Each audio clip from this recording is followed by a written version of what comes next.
સરકાર ગામના વિકાસ માટે ગ્રામ પંચાયતમાં ગ્રાન્ટો આપે છે, પરંતુ આજે પણ કેટલાક ગામ અને ગ્રામ પંચાયતમાં એવી છે જ્યાં ગામનો વિકાસ થતો નથી અને ગ્રાન્ટો પણ ચાવ થઈ જતી હોય તેવા ઘાટો જોવા મળી રહ્યા છે।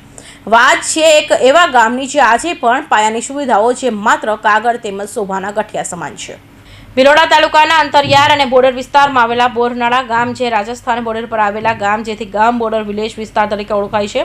રાજસ્થાન સરહદને અડીને આવેલા બોરનાળા ગામ જ્યાં ગ્રામજનોએ એક્સેપ્ટ કર્યા છે કે આ ગામ વિકાસથી વંચિત છે, વિકાસ પહોંચ્યો નથી। ભિલોડા તાલુકાના બોરનાળા ગામે આઝાદીથી આજ દિન સુધી રોડ રસ્તાઓ પીવાના પાણીની કોઈ સુવિધા ગામ લોકોને મળેલ નથી, જે માત્ર કામગીરી કરવા પૂરતી જ તેમજ કાગળ પર છે તેવો ઘાટ છે। ગ્રામજનોએ જણાવ્યું હતું કે બોર્ડર વિલેજના બોરનાળામાં ખાખરધરા વિસ્તારમાં રોડનું નામ નિશાન નથી, ઘરે પગપાળા ચાલીને જવું પડે છે, કોઈ વ્યક્તિ બીમાર પડે કે ઇમરજન્સી વખત 108 પણ જઈ શકતી નથી। બીજી તરફ આ ગામના ગ્રામજનોએ જણાવ્યું હતું કે કેટલાક વર્ષથી પાણી માટે ઘર આગળ પાણીની ચકલીઓ ફિટ કરી ગયા છે, પરંતુ આજ દિન સુધી પાણી આવેલ નથી। ગામ લોકોએ જણાવેલ કે પીવાના નામના રૂપિયા કોના ખિસ્સામાં ગયા। ગ્રામજનોએ આજ દિન સુધી પીવાના પાણી માટે અલખા મારવા પડે છે। આ વિસ્તારમાં કોઈ પણ જાતની પાયાની સુવિધા નથી, સ્કૂલ કોલેજ જતા વિદ્યાર્થીઓએ બસની પણ સુવિધા ઉપલબ્ધ નથી। ગામ લોકોએ જણાવેલ કે અમો લોકો ગુજરાત રાજ્યમાં છીએ કે રાજસ્થાનમાં 1 કિલોમીટર દૂર રાજસ્થાનની બોર્ડરે આવેલા છે। અહીંથી દરરોજ દારૂના બુટલેગરો કાર તથા બાઇક ઉપર દારૂની હેરાફેરી કરે છે। કોઈ માણસ મરી જાય તો સ્મશાન પણ તૂટી ગયેલ છે, સ્મશાનમાં જવાનો રસ્તો પણ નથી। ચોમાસામાં કેળ બરાબર પાણીમાં થઈને નનામી લઈને જવું પડે છે। હું સાહેબ બોરનાળા ગામનો વતની છું અને બાજુમાં એક ખાકાદરા કરી છે, એની બાજુમાં રાજસ્થાન સરહદ આવેલી છે, અહીંયા અમે રહીએ છીએ।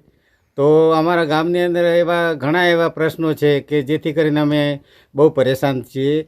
પહેલાં તો વાત કરું તો અહીંયા પાણીની ખાસ સુવિધા નથી।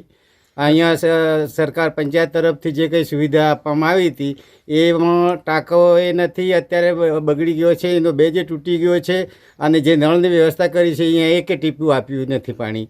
બીજી કે બોરનાળા ગામની અંદર અમારે ક્યાં પ્રાઇમરી દવાખાનાની પણ સુવિધા નથી, અને બધા માણસો હાલીને જાય છે આપણે પાલ્લા સુધી અને ઓડવોર સુધી જાય તો સારવાર લઈ શકે।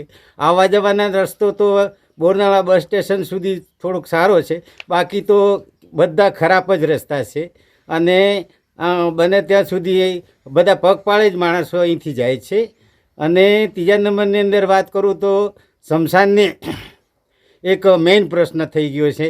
જ્યારે ચોમાસાની અંદર કોઈ અવસાન પામે તો અમારે એને ઉચકીને પાણીની અંદર થઈને સ્મશાન સુધી પહોંચાડવામાં આવે છે અને ત્યાં પણ એવી સુવિધા નથી, જેથી કરીને ચોમાસાની અંદર અમારા લાકડા પણ વ્યવસ્થિત મળતા નથી, ત્યારે લાશને અગ્નિ સંસ્કાર આપવો બહુ કઠિન થઈ જાય છે।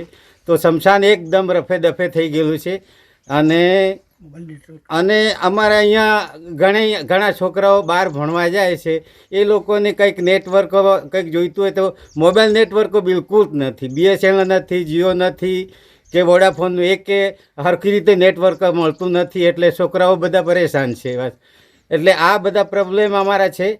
આ પ્રોબ્લેમ એ સરકાર તરફથી જો વ્યવસ્થિત કરવામાં આવે ને જલ્દી આસામાં પેલો કરવામાં આવે તો અમારા ગામ થોડુંક પ્રગતિ આગળ। અને અમારા ગામ વિશે કોઈ ખબર નથી, સરકારને પણ ખબર નથી કે આ બોરનાળું ગામ ક્યાં આવ્યું છે ને શું છે, કોઈ જાણતું જ નથી સાહેબ। અને આવે છે બધા વાસમાં જ્યારે ચૂંટણીઓ આવે ને ત્યારે બધા જ પાર્ટીઓ આવીને વાસમાં ગામના સીમાડે આવીને બધાને ભેગા કરીને એવો દિલાસો આપીને જતા રહે છે, પછી કોઈ ભાવે નથી પૂછતું શું થઈ રહ્યું છે કે ખબર નથી પડતી અમને। તે છેલ્લે આ થોડું ઘણું વાસમાં કાંક યોજનાઓ હોય સરકાર તરફથી થોડી કાંક મળી જાય તો મળી જાય, બાકી તો હવે શું થાય છે કઈએ ખબર નથી પડતું। શું નામ તમારું? મારું નામ છે સાહેબ મંજીભાઈ જીવાજી ખરાડી। સરકાર તરફથી આવતી યોજનાઓ આજ દિન સુધી બોરનાળાના ખાખરાઘર વિસ્તારમાં થઈ જ નથી। થોડા સમય પહેલા સરકાર દ્વારા બોર્ડર વિલેજ ગ્રાન્ટ આપવામાં આવી હતી, તે રૂપિયાનું શું થયું? ગામ લોકોએ જણાવેલ કે આ રૂપિયા ક્યાં ગયા? ચૂંટણી આવશે એટલે નેતાઓ આવે છે અને પછી નેતાઓ અમારા વિસ્તારમાં આવતા નથી। અમારા ગામના રોડ રસ્તાઓના પીવાના પાણી તથા દવાખાનાનું બસની સગવડ કરવામાં આવે તે માટે વિસ્તારની જનતાએ અરવલ્લી કલેક્ટરને રજૂઆત કરેલ છે।